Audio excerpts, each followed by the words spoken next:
afternoon. Welcome to FM Corner. Today, doing another podcast, and I'm going to be doing it with Kevin Carringer. Kevin is the Director of Facilities for Olive Garden. We've actually worked together in the past, worked in RFMA together, and been friends for a long time. So I think what you're going to find out is information from Kevin's going to be very helpful, whether you're on a facility manager side or you're on the vendor side. Either way, it's going to be very helpful. So Kevin, how are you, sir? Thanks so much for taking the time.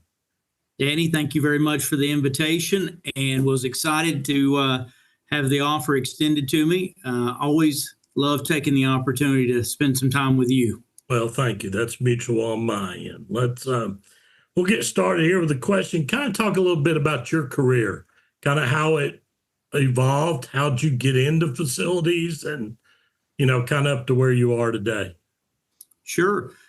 Starting it out, it was a little bit more different than where I'm at now. It was definitely in the big box department store world. And, in that, at that time, it was more on like the loss prevention risk management side. Mm-hmm. And we would deal with different facility issues. We worked hand in hand with the facilities group at their support center and their regional facilities people. And then in a kind of a turn of events, had a great opportunity to be the more of a director of operations. And I had exposure to marketing, IT, and facilities was one of the things that they really wanted me to be heavily involved with, and really kind of started cutting my teeth on it there. And I just really quickly started to love it. I love the fact that people were interested in doing the right thing for the brand, and that there was this, you couldn't fix everything tomorrow, but there was this strategy on, okay, where's our priorities? Where do we want to spend the money? What's best for operations? And so kind of cut my teeth on it there. And then obviously getting an opportunity to go over to Ruby Tuesday and to work with you and the team. And that's a story in itself. We can take days doing that. I remember when that was, you were coming from Proffitt, and I got a call and they said, hey, you got this guy from Proffitt. I said, okay. I said, he's going to come over here and be a facility guy. And here's kind of the deal. You're going to train him. And someday when you decide enough's enough, we're going to promote him. And my question was, I said, well, let me read between the lines. His job is to shoot me. And he said, no, but not at start. I said, okay. And he said, I want you to teach him everything you can and be a mentor. And I said, sure. Because, Kevin, and you've done the same thing for many people. Part of your job is to teach people to be better than you. And if you 100%, and they can, that's the greatest testament in the world. Don't hold them back. Help them, teach them, let them, develop. And if they turn out better, that's the way it should be. You and I both share a passion for that. And it was definitely clear when joining your team. And as we go through this conversation, I'm sure we'll be able to highlight some of the other key elements I picked out of your leadership style that I still use today. No, it was great. And I said, well, I can remember as you were speaking of a different side than the restaurant side, Proffitt's being a little different than restaurant. Sure. Oh, big difference between restaurant and, the other part. So for sure. And I quickly learned in that Ruby Tuesday environment that, okay, margins are everything. And so it gave me a little bit better taste on the business side of things. The markup is, much less. And so your dollars are critical every week. And so you're trying to make the best decision you can in partnering with the operators, and also just trying to make sure, hey, that we're not going to be revisiting this issue in 6 months, because if it's a business disruption continuously, then we just haven't done our job. Sure, absolutely. And again, one of the things about accepting as a facility person is I'm not going to win every day. I'm not. Right. I'm trying to win more than I lose. Am I in the plus column? And if I can do that, I'm doing pretty good, because you don't make everybody happy. You don't buy them a new fryer because they want one. You don't, repaint their building because they want. There are things you can't do, and it's out of scope, out of the lease. Sure. It's an issue, whatever it is. But there are things you can't do. So you can't win every day. You're just 100%. trying to win more than you lose. Well, and you're trying to build a track record. Let's be honest. Oftentimes we say we're only remembered for our last incident. And in some cases, you might not have another opportunity to take care of someone or to really hit a home run for someone, but every few months, depending upon their region or market. And so each interaction is critical. Sure, absolutely. What do you think is most rewarding about being a facility manager, director, pick your poison? But I'll tell you, I hear a lot of people on the technical side just talk about how they love the technology and they love the different elements of the job as things kind of evolve. And for me, really, it all comes back down to I love seeing whether it's people on my team, whether it's the operators, the brand, even our contractors. I just love seeing people develop better, stronger, being able to look back and say, man, when I met them versus where they're at now, and always hope that I'm playing some part in that development. So for me, it's the people. It's not about the widgets. It's not about the water heaters, the fryers that you mentioned. For me, it truly is the relationships. I look back on my career now, and I hope to continue to excel. I feel like I'm just now hitting my stride, and I'm looking at it and saying, I work with a lot of smart people, and for me, it's a great opportunity and really a blessing just to be able to say, hey, these people really have more of an impact on my life than I do theirs. I'm just trying to help them along the way. Absolutely. It's a great way. And I looked at being gone from Ruby Tuesday for 10 years, and I spent over half my life there. I joked about it with my wife a month or two ago. I had 3 messages and notes that I need to take care of one evening after finishing for Windy City. And it's 3 separate people who used to work at Ruby Tuesday, who all in the same week picked up the phone and called and said, hey, man, I need something.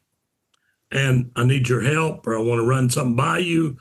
And it was, one is in New York, and it's, hey, listen, in your opinion, can I get away with a electric 2-eye burner outside the hood?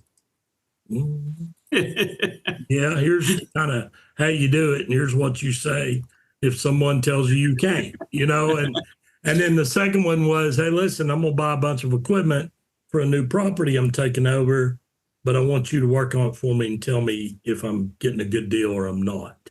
And the third person was, I'm going to a CMS platform and I want to know what you think. And they had a lot of people to choose from, Kevin, and none of us, including Dale Moore, me, had been with Ruby Tuesday in over a decade. But the fact that they called me, sure, and said, hey, man, help me do this, that's, to me, the best that I could ever ask for. It goes along with developing people, as you spoke about. To me, it was trust. I'm going to go to 100%. somebody I trust to give me the information. And if you built that trust over time with those people, that 10, 15 years later, after none of you are there, you're the person they still call. Golly, that's good. I think that's a huge part of your legacy, Danny. And I think that's something that strong leaders try and possess, is that if someone's going to need to make a call when they need a lifeline, you want to be that person. Sure. We've made a career out of that, and we actually enjoy it and have a passion for it. Sure. And I think you and I tried to do that inside our team at Ruby's. We 100%. We looked after the other members of our team, and if it got sideways, ugly, however you want to look at it, we jumped in and said, okay, I got it. Because, I'm going to protect my team, as would you. And you did the same thing. And that's what I think helped our Ruby Tuesday team, because we managed and helped those people when the need was there. Not get in the way, but help them when it's needed. I think we fed off of your mentality of, hey, we're a support function.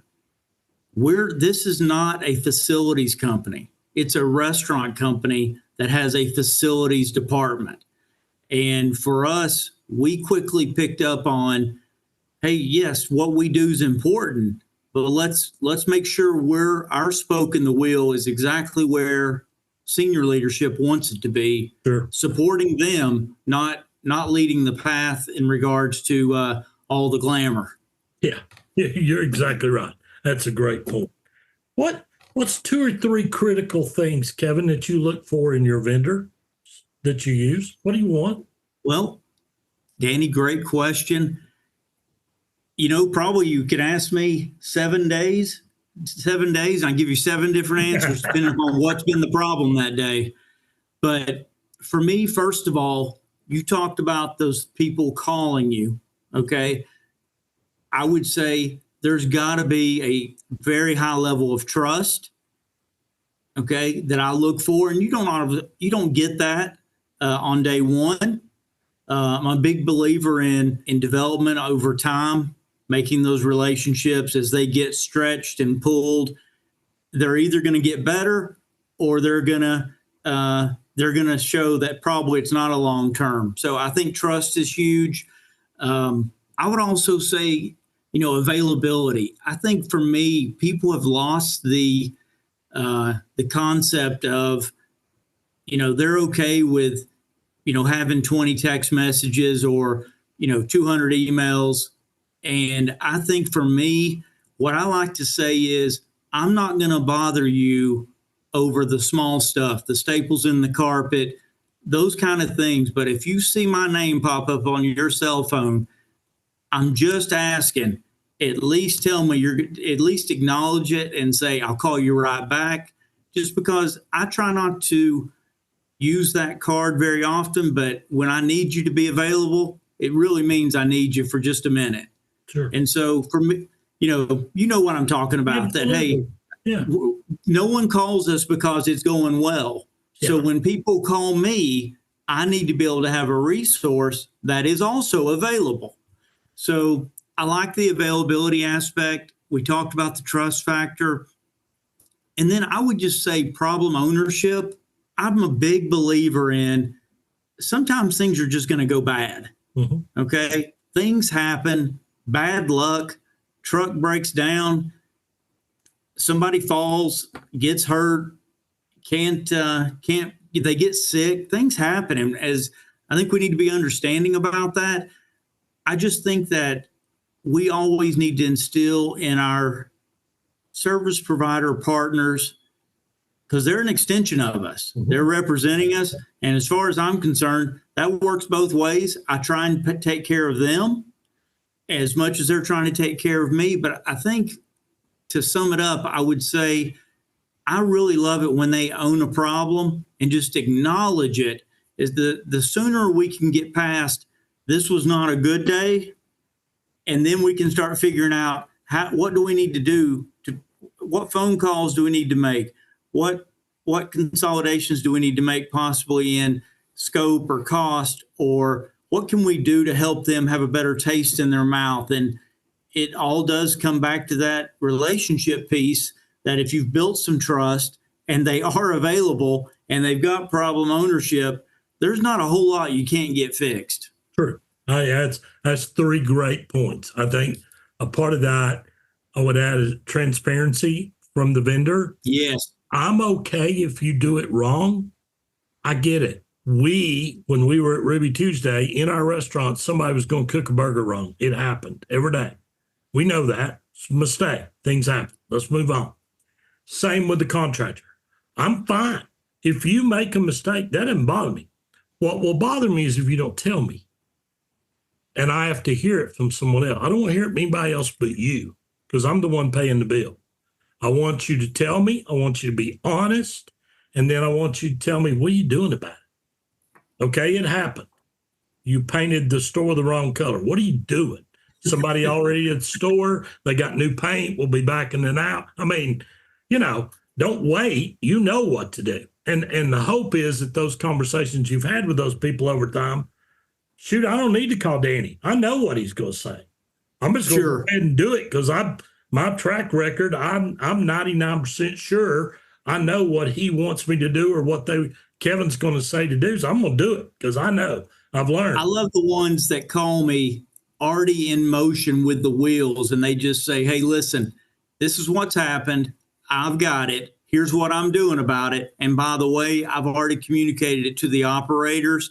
If you do get a call, this is where we're at. And I'm grateful that they've already owned it.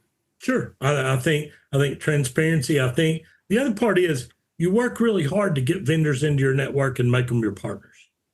You as a facility manager don't get kudos for every time something goes wrong going, they're no good. You picked them. They're yours. I mean, right. It's like blaming everything on your kids. It's my kid. Well, exactly. It's your kid, or it's mine. And the people that do that, and you and I both know some folks that do that. Every time they get a vendor and something goes wrong, they get rid of them. Well, sooner or later, you don't have anybody do your work. You can't live life like that. I would say that another example would be if you got rid of every server, mechanic that works on your car, person that's working on your dishwasher, waiter or waitress that is waiting on you. If you got rid of them every time they made a mistake, you're not going to have anybody around you. And when you make yourself that much of an island, people really don't want to work with you. Sure. They're waiting to see because there are sometimes, and you know this too, your vendor's actually right. Your restaurant's wrong because they're not the ones telling you the truth. And the vendors look for, do you back them? Do you back them when they're right? Sure. That's what they look for to build trust. If, you just roll them immediately without even, okay, well, no, you're 100% correct. Hey, they've got pride in what they do as well. And we can spend 3 hours between contractor and operations right there in the field on what happened. But I think as operators in a fast-paced world and as contractors that don't want to continue to relive this moment, the best thing is always just transparency that you mentioned. And then what are we doing to fix it? Sure. Absolutely. Absolutely. Great points. How about differences in Ruby's facilities versus Olive Garden? Not top secret stuff. I don't want that. But, sure. Ruby Tuesday, the way it was done and handled and so on, which was some years ago, compared to today, and what you have at Olive Garden. I'll say I'm really proud of our time at Ruby Tuesday and the fact that I thought we did a lot with a little. And I thought we had a pretty small team. And yet I felt like we were the first call when the operators needed it. And I felt like we were getting some really good momentum when we added Service Channel. And I really felt like we were bringing on some technology to kind of help expand our capabilities. And then you had done a fantastic job building a vendor network regionally that we had national and regional partners. And then all we had to really do is find where there were either opportunities or gaps through RFMA. We were able to start finding additional vendor partners to kind of supplement that. And so, we did a lot of good things from, taking a program that had everything decentralized, whether it was, 500 hood cleaners and 500 different fire protection companies and 500 grease trap pumpers. And we said, hey, listen, we're 800, 900 restaurants strong. When me and you had it, it was really still in a very strong position in the market. And so we were able to really negotiate some really good deals, I thought, and use our economies of scale and kind of build something special. So that was the one side. because you had to learn how to really spread yourself with a small team. Mm-hmm. But we were on call 24/7, and so we cut our teeth on that. And I still think that's part of what this job is. So for an Olive Garden, I would say the differences are you have a pretty big box. I'll say that for an Olive Garden is a pretty good size square foot building. Yeah. And with the volume that is going through there each day, those buildings really can take some beatings. Just a lot of traffic, there's only so many times a door opens, as you know, Sure. before, hey, the closure needs to be replaced. Yeah. It happens more often than at Olive Garden just because of the volume. I would say that I am blessed to work with some of probably the most sharp and technologically sound people in the business. Very strong facility managers that have a really strong mechanical background. I think that's very helpful because some of the buildings can be challenging. Mm-hmm. And so that's been good. And the other approach here, I would say, is it's very site driven, very operations driven. It was that way at Ruby's, but with a very small team, we had to learn to get things done through other people. And at Olive Garden, there's a blend. We do a lot of working with great partners and great regional contractors and national, but then there's an element of every restaurant's getting site visits, and you're getting that relationship between the FM, the director of ops, the GM, and able to see firsthand, hey, what could really be an issue now that's a 911? What do we need to be planning for in years 1 and 2? And then what are we looking at as maybe a 5-year plan, just to try and see where do we want to prioritize the dollars. So very similar approaches, just the big piece I would say is the development calendar. They're still really pushing out, probably 25 Olive Gardens right now, plus, a year. So a lot of NROs in the pipeline, which keeps you on your toes. Yeah, that's great. That's perfect. I think, to speak on the Ruby's piece for a minute, our team was very small and we had nobody in the field. And I spent a lot of time traveling to the field, but we had a very small team. And outside of you and I, Rick for a little bit, but we didn't have anybody with facility knowledge. Right. We had a loss prevention guy, a bartender, a guy in the mail room, and a purchasing lady. I mean, that's our facility team. We didn't have anybody in facilities. They learned on the fly, Sure. And so our structure and organization piece was, for lack of a better term, a daily scramble. I didn't look 5 years out. I looked 5 minutes out.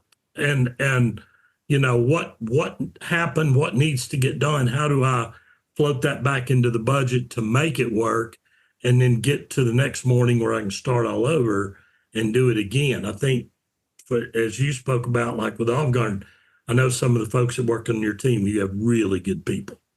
And that's a huge piece. And they're out in the field and they're talking to people and they're talking to contractors. And that's great because, especially with COVID, there's a lot less facility managers, one, who lost their jobs, two, sure, they're out in the field. They work from home every day. They don't go to the restaurants. They don't see they lose that opportunity to build that trust. And I think whether it was there or at Olive Garden, either one, you have trust of the operators. And that is huge because you can't win without it. And then taking what we did in the service channel piece, and, we had a Hobart national contract, which nobody had at the time. Yes. And we managed inside. I was thankful that very rarely did you ever get anybody go, hey, here's some money that was spent outside the program. No, that doesn't happen. We don't have that.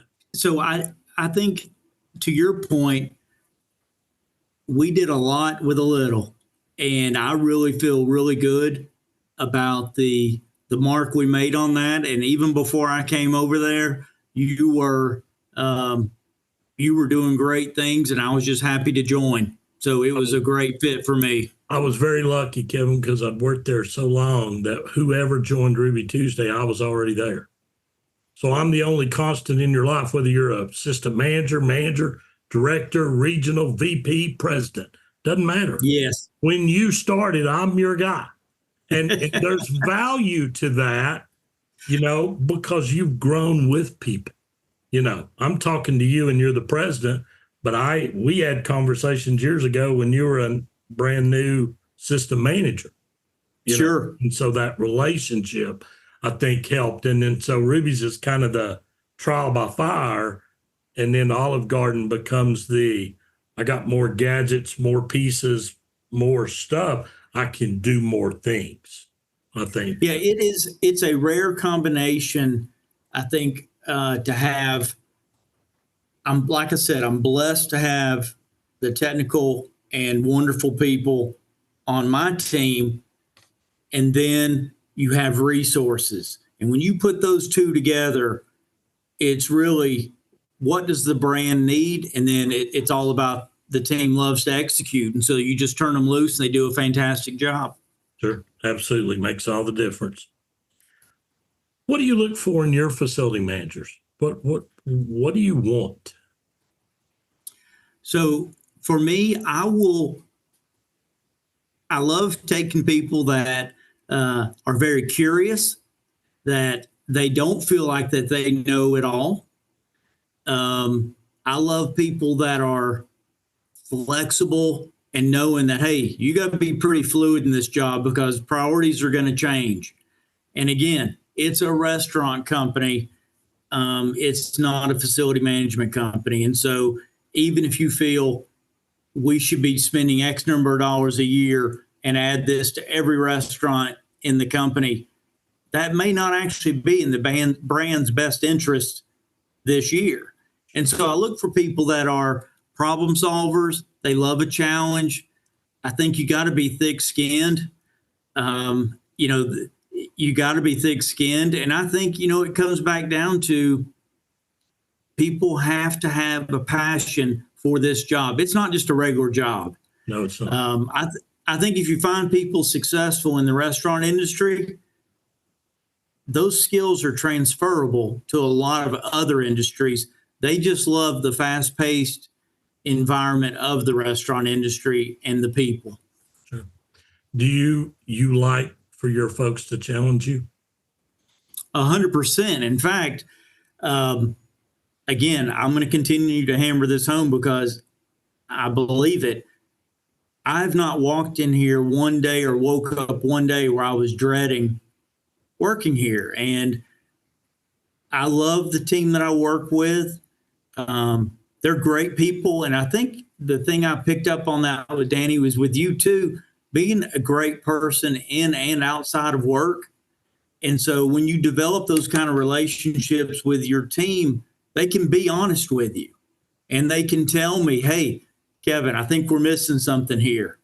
That conversation comes up about every week because I make mistakes and my team is kind enough to not let me walk off of a cliff without a net under me. And so they've got my back. They're constantly saying, what if we did this?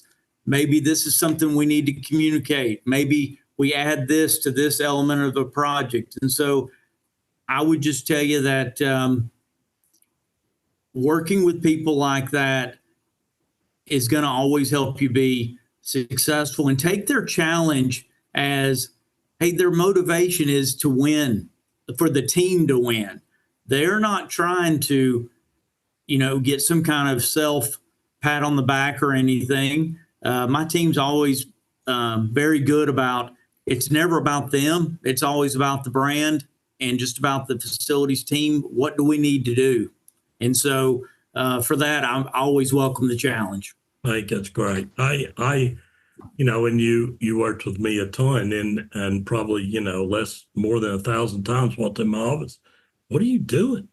Like, what are you doing? And I'm like, and me, I'm old school, so I love a fight. So, okay, Because the challenge to me is, okay, this is going to be fun. What do you mean? What am I doing? Here's what I'm doing. Why? Da, da, da. And you talk it out. You want that. Nobody wants that person that whatever you say, I'll shake my head yes, because that's, everybody be on the roof at noon. We're going to jump off the building. Okay, I'll be there. No, I don't think I will, because that's not good. And we've both been there with people, and that doesn't do any good. And we've seen how it can, it can hurt a company and hurt people. You want that challenge. You want your team to be very comfortable with in here going, man, I don't agree with what Kevin just did. I'm going to go in there and talk to him about it, Yeah, and I think any strong leader wants honesty. And if you surround yourself with people that are just going to say yes to everything, to your point about, hey, we're jumping off the building at 2 p.m., be up there. Yeah. You really don't want the sheep following you. I would prefer just to be, the person that gets an opportunity to be around other strong leaders that will just flat out tell you, hey, I think we're making a mistake. And even when there's a difference of opinion, because there's just not a clear-cut answer, there's options. Sure. And I think that just having that conversation, though, to say, hey, if it goes wrong, it's on me. I'm making the call on this. If it goes wrong, it's on me. You're 100% right. We may have needed to do exactly what you're saying. And if that happens, I got it. And I appreciate your help, me cleaning it up. So I always looked at it and I talked about it like votes.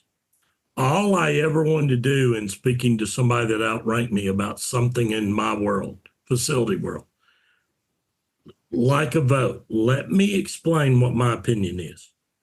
Sure. That means one vote.